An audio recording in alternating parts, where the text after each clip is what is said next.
अस्सलाम वालेकुम। Infectious disease हमने स्टार्ट किया है, ठीक है। नेक्स्ट टॉपिक हमारा है डेंगू फीवर।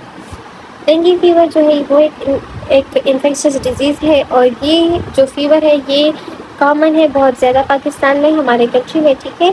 और ये जो फीवर है ये मानसून के सीज़न में ज़्यादातर होता है, ठीक है। मानसून के सीज़न में डेंगू फीवर जो है वो फ्रेश वाटर से रिलेटेड एक फीवर है। तो जब मानसून का सीज़न आता है तो उसमें बारिशें वगैरह की वजह से पानी जमा होना शुरू हो जाता है, उसमें जो है डेंगू का स्प्रेड ज़्यादा होता है, ठीक है। Common clinical features of dengue fever जो है वो एपरेल्जिया है, माइल्जिया है और बॉडी एक्स है, ठीक है। अच्छा, ये ऐसा फीवर है जो कि पैराडॉल के साथ रिलीव नहीं होता। First of all do blood CP and platelets decrease. Dengue fever ये जो है जनरल सा हमारा रिव्यू है ना कि ये जो है स्प्रेड जो होता है या इसका जो सबसे बेटर सीजन जिसमें ये फैलता है वो मानसून है, ठीक है। इसमें जनरल फीचर्स एथेल्जिया, मेल्जिया और बॉडी एक्स होते हैं, ठीक है। इसमें जो फीवर होता है वो पैराडॉल के साथ रिलीव नहीं होता और इसकी कंफर्मेशन जो है वो ब्लड सीपी में होती है, ठीक है। डेंगू फीवर में हम यूजुअली कहते हैं कि इसमें प्लेटलेट्स अकाउंट जो है वो कम होता है। तो ब्लड सीपी में अगर प्लेटलेट्स कम हो तो इससे हमारी डेंगू फीवर की डायग्नोसिस कंप्लीट हो जाती है, ठीक है। अब हम एक्सप्लेनेशन पे आते हैं। कैरेक्टरिस्टिक्स ऑफ डेंगू फीवर हमारी क्या है। सबसे पहले डेंगू फीवर जो है ये एक वायरल फीवर है, ये वायरस की वजह से स्प्रेड होता है, ठीक है। और इस वायरस की स्प्रेड कौन करता है? एडिस एजिप्टी मॉस्किटो, ठीक है। ये इस तरह का एक मॉस्किटो होता है ये, और इसके इस तरह ब्लैक कलर का मॉस्किटो होता है, उसके वाइट स्पॉट्स प्रेजेंट होते हैं, ठीक है। इसको एजिप्टी मॉस्किटो कहते हैं, एडिस एजिप्टी मॉस्किटो। तो डेंगू फीवर जो वायरल फीवर है इसकी स्प्रेड ये वाली मॉस्किटो करता है, ठीक है। ब्रीडिंग प्लेसेस जिसमें डेंगू फीवर की ब्रीडिंग होती है तो वो फ्रेश वाटर है, ठीक है। स्पेशली इन रूम कूलर, गर्मी में जो है रूम कूलर यूज होते हैं, उसमें जो है वाटर स्टोर फॉर्म में पड़ा हुआ होता है, तो उस वाटर में जो है डेंगू मॉस्किटो जो है उसकी ब्रीडिंग होती है, तो उसकी वजह से डेंगू फीवर का स्प्रेड होता है। अब हमारे पास डेंगू फीवर के डिफरेंट टाइप्स है, कुछ में जो है सिम्टम्स अपेयर होंगे, कुछ में सिवियर होंगे, कुछ में वार्निंग साइंस होंगी, ठीक है। अगर पेशेंट पहले से अफेक्ट हुआ है, अब डेंगू की 4 टाइप्स है, ठीक है। अगर एक पेशेंट है और वो टाइप 1 से अफेक्ट हुआ है ऑलरेडी और फिर वो टाइप 2 से अफेक्ट हो गए तो उसके जो सिम्टम्स है वो बहुत सिवियर अपेयर होते हैं और उसको हिमरेजिक फीवर होता है, ठीक है। हिमरेजिक फीवर इस तरह के मतलब उसको फीवर भी होगा, उसके साथ साथ उसको ब्लीडिंग भी होती है। Bleeding from nose, gum, epistaxis and bruises and petechiae which finally leads to shock, ठीक है। अब हमने पढ़ा कि डेंगू फीवर जो है वो कौन सा डिसऑर्डर है। इसमें जो है प्लेटलेट्स डिक्रीज हो जाते हैं, ठीक है। तो मतलब कि ये कोई ब्लीडिंग डिसऑर्डर इसमें प्रेजेंट होता है, इसमें ब्लीडिंग ज़्यादा होगी, ठीक है।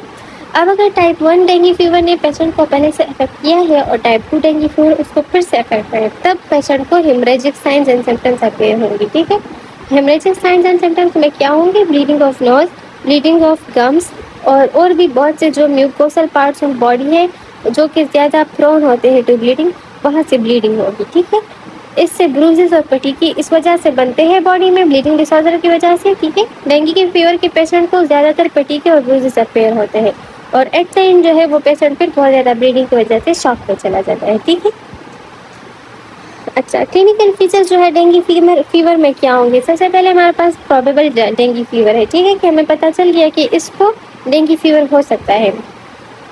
अच्छा, अब उस पेशेंट का हम टॉर्निकेट टेस्ट करेंगे, ठीक है। टॉर्निकेट टेस्ट किस तरह किया जाता है? टॉर्निकेट लगाया जाता है, ठीक है, और फिर चेक किया जाता है कि थोड़ी देर में पेशेंट को ब्रूसेस अपेयर होते हैं या नहीं। फर्स्ट अगर हमने बाजू पे टॉर्निकेट लगाया है, ठीक है, तो अगर थोड़ी देर बाद ब्रूसेस अपेयर हो जाए तो इससे हमें probable diagnosis of dengue fever मिल जाता है, ठीक है। इसके अलावा पेशेंट को नोजिया एंड वॉमिटिंग की सिम्टम्स होंगे। अगर हम ब्लड सीपी करेंगे तो ब्लड सीपी में प्लेटलेट्स जो है वो कम होंगे, ठीक है, ब्लड सीपी में प्लेटलेट्स कम होंगी। वायरल इन्फेक्शन है तो वायरल इन्फेक्शन में WBC से हमेशा कम होते हैं, ठीक है। जब बैक्टीरिया इन्फेक्शन होता है तो उसमें हमेशा ल्यूकोसाइटोसिस होता है, WBC ज़्यादा हो जाती है। लेकिन अगर कोई वायरल इन्फेक्शन है तो फिर उसमें WBC के अमाउंट कम होगी, HB कम होगा, ठीक है। और मेडिकेशन जो है वो हम प्रोबेबल डेंगू फीवर में जो है हम मेडिकेशन प्रोवाइड करेंगे, ठीक है। अब अगर हमारे पास डेंगू फीवर का कोई पेशेंट आ जाए उसमें कोई वार्निंग साइंस भी प्रेजेंट हो, मतलब कि अगर उसे कंटिन्यूस वॉमिटिंग हो for 5 to 6 days. Probable dengue fever में तो बस फीवर था, ठीक है, और CP हमने किया तो उसमें जो है प्लेटलेट्स की अमाउंट कम थी। अब जब वार्निंग साइंस आया है तो इसमें for 5 to 6 days history of vomiting है, ठीक है। फ्लूइड अकोमुलेशन इन लंग्स हो रहा है, ठीक है। अच्छा, ऐसे पेशेंट जो है उसको हम क्या करेंगे, एडमिट करेंगे, ठीक है, और उसको मॉनिटर करेंगे और उसको इंटेंसिव केयर प्रोवाइड करेंगे। अगर फ्लूइड अकोमुलेशन हो रही है और कंटिन्यूस वॉमिटिंग है तो कंटिन्यूस वॉमिटिंग की वजह से वो पेशेंट शॉक में जा सकता है, ठीक है। अगर फ्लूइड अकोमुलेशन हो रही है तो फ्लूइड लंग्स में कम जमा हो सकती है, स्किन में जमा हो सकती है, ठीक है, लिवर में जमा हो सकती है, तो इसकी वजह से प्लूरल इफ्यूजन वगैरह हो सकता है जिससे डिस्पनिया एंड ब्रेथलेसनेस के सिम्टम्स अपेयर हो सकते हैं। तो इसलिए ऐसे पेशेंट को हम एडमिट करेंगे और मॉनिटरिंग करेंगे और उसको इंटेंसिव केयर प्रोवाइड करेंगे, ठीक है।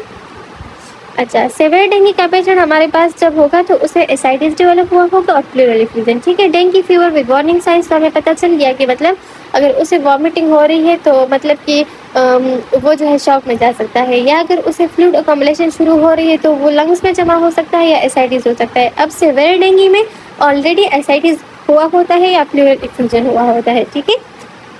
डेंगू पेशेंट हमारे पास कैसे सिनेरियो के साथ आता है, मतलब पेशेंट कोई ओपीडी या इमरजेंसी में आता है तो उस कंप्लेंट्स क्या होते हैं। Patient with fever for 5 to 6 days along with severe arthralgia and myalgia, no history of food intake outside, no night sweats, ठीक है। सिनेरियो में हमारे पास ये क्यों मेंशन किया हुआ है कि no history of food intake from outside और नो नाइट स्वेट, ताकि हम इस डेंगू फीवर को बाकी फीवर से डिफरेंशिएट कर सकें, ठीक है। एक हमारे पास मलेरिया फीवर है, एक हमारे पास टाइफाइड है, ठीक है। टाइफाइड में फीवर होता है, मलेरिया में भी फीवर होता है और डेंगू में भी फीवर होता है। अब हम इसको डिफरेंशिएट कैसे करेंगे। ब्रूसेलोसिस में भी फीवर होता है, उससे हम कैसे डिफरेंशिएट करेंगे। ब्रूसेलोसिस में जो है एनिमल्स के साथ इंटरेक्शन की कोई हिस्ट्री होगी। टाइफाइड में जो है फूड टेकन फ्रॉम आउटसाइड, क्योंकि टाइफाइड इन्फेक्टेड फूड से फैलता है, सही है, तो उसकी हिस्ट्री होगी। और अगर मलेरिया है तो उसको नाइट स्वेट्स की हिस्ट्री होगी, ठीक है। डेंगू फीवर को मलेरिया से हम इस तरह डिफरेंशिएट करेंगे। डेंगू फीवर में यूजुअली नाइट स्वेट्स नहीं होते, तो इसलिए हमें सिनेरियो में ये चीज़ मेंशन होगी, ठीक है।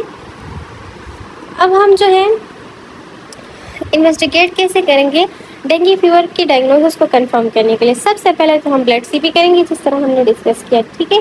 ब्लड सीपी में हमारे पास क्या होगा, ल्यूकोसाइटोपिनिया होगा या थ्रोम्बोसाइटोपिनिया होगा या एनीमिया होगा, ठीक है। एचबी कम होगा या फिर जो है वाइट ब्लड सेल्स और प्लेटलेट्स की अमाउंट कम होगी, ठीक है। इस तरह हम कंफर्म कर सकते हैं। IgM और IgG एंटीबॉडीज इन्फेक्शन के लिए हम कर सकते हैं इन्वेस्टिगेट, ठीक है। IgM और IgG antibodies in case of dengue fever body में प्रेजेंट होते हैं, ठीक है। PCR जो है हम RNA ऑफ डेंगू वायरस देखेंगे, एक वायरल इन्फेक्शन है ना, तो वायरस में जो है जो कंपोनेंट जेनेटिक मटेरियल प्रेजेंट होता है वो RNA होता है। तो अगर हम PCR करें तो उससे अगर हमें RNA मटेरियल जो है वो डिटेक्ट हो जाए तो इसका मतलब ये है कि ये कोई वायरल डिजीज़ है, ठीक है। एलाइजा भी हम एंटीबॉडीज़ के लिए कर सकते हैं। अब हमें डेंगू फीवर जो है वो डायग्नोज हो गया, मतलब उसमें ल्यूकोसाइटोपिनिया प्रेजेंट है या हमें IgM IgA एंटीबॉडीज़ मिली है, ठीक है। अब हम इसको मैनेज कैसे करेंगे, इसकी केयर जो है मैनेजमेंट सबसे पहले तो हम प्रिवेंटिव कर सकते हैं, ठीक है। डेंगू फीवर को प्रिवेंट करने के लिए जब मानसून का सीज़न हो तो स्पेशली उन सीजन्स में वाटर कूलर्स को जो है जो कि रूम में यूज़ होते हैं गर्मियों की सीज़न में, तो उसमें जो वाटर यूज़ होता है उसको अच्छी तरह से कवर करके रखें। इसके अलावा जो है नेट्स यूज़ करें, मॉस्किटो एंड मॉस्किल्स वगैरह यूज़ करें, सही है। और जो है कंप्लीट क्लॉथ्स पहने, मतलब कि हमारे बॉडी का कोई पार्ट जो है वो प्रोन ना हो मॉस्किटोज़ के लिए। तो ये जो है सबसे बेस्ट प्रिवेंशन है, क्योंकि अगर एक बार डेंगू हो जाए तो फिर इसको मैनेज करना बहुत मुश्किल होता है, क्योंकि ये बहुत जल्दी कॉम्प्लिकेशंस में जाता है, ठीक है। तो मैनेजमेंट के तौर पर हम ये जो है प्रिवेंशंस ले सकते हैं। अब डेंगू हो गया है तो हम सपोर्टिव ट्रीटमेंट प्रोवाइड करेंगे, ठीक है। सपोर्टिव ट्रीटमेंट में अगर कोई इन्फेक्शन फैल रहा है बॉडी में तो हम एंटीबायोटिक्स यूज़ करेंगे। अगर पेशेंट में कंटिन्यूस वॉमिटिंग हो रही है और फ्लूइड्स वगैरह की कमी है या ब्लीडिंग हो रही है और उसकी वजह से पेशेंट जो है वो शॉक में जा रहा है तो इसके लिए हम IV फ्लूइड्स यूज़ करेंगे, ठीक है। एस्पाइरिन, NSAIDs और स्टीरॉइड्स ये जो है हम स्पेशली अवॉइड करेंगे डेंगू में, ठीक है, क्योंकि एस्पाइरिन, स्टेरॉइड्स और एंटीवायरल्स जो है वो डेंगू में ये जो है ब्लीडिंग को बढ़ा सकते हैं, तो इसकी वजह से ये जो है कॉन्ट्राइंडिकेटेड है। डेंगू जो है वो खुद एक ब्लीडिंग डिसऑर्डर है ना, इसमें अगर हम एस्पाइरिन देंगे तो और भी ब्लीडिंग के चांसेस ज़्यादा होंगे और पेशेंट शॉक में चला जाएगा, ठीक है। तो इस वजह से जो है ये कॉन्ट्राइंडिकेटेड है। इसके अलावा बस supportive treatment, antibiotic and fluids intake और bed rest, this is the treatment for dengue fever, ठीक है। अब हमारे पास एग्जाम्स में इसका सिनेरियो कैसे आता है, ये हमारे पास एक क्वेश्चन है। A young garment factory worker who has recently arrived from Lahore is complaining of high-grade fever and bone breaking from last 5 days with epistaxis of 1 day duration. ठीक है, क्या है हाई ग्रेड फीवर है and 5 days with epistaxis of 1 day duration. ठीक है, उसे epistaxis हो रहा है, temperature high grade fever 103 degree है, पल्स 120, सिस्टमिक एग्जामिनेशन अनरिमार्केबल है. ठीक है, अब प्लेटलेट्स देखिए 75,000 है, ये बहुत ज़्यादा कम है. तो डेंगू में जो है हम सबसे पहले इन 2-3 फैक्टर्स को देखेंगे कि उसमें फीवर हाई ग्रेड फीवर होगा, प्लेटलेट्स उसमें कम होंगे और एपिस्टैक्सिस उसमें होगा, ब्लीडिंग होगा. सही है, तो इससे हमारे डेंगू की जो डायग्नोसिस है वो कंफर्म हो जाती है. अब ये देखिए 20 years old male student had gone on a trip to Lahore where he was bitten by mosquito. ठीक है, he presented with high grade fever, headache, generalized severe pains, clear injection pain on eye movements, muscular papular rash and epistaxis.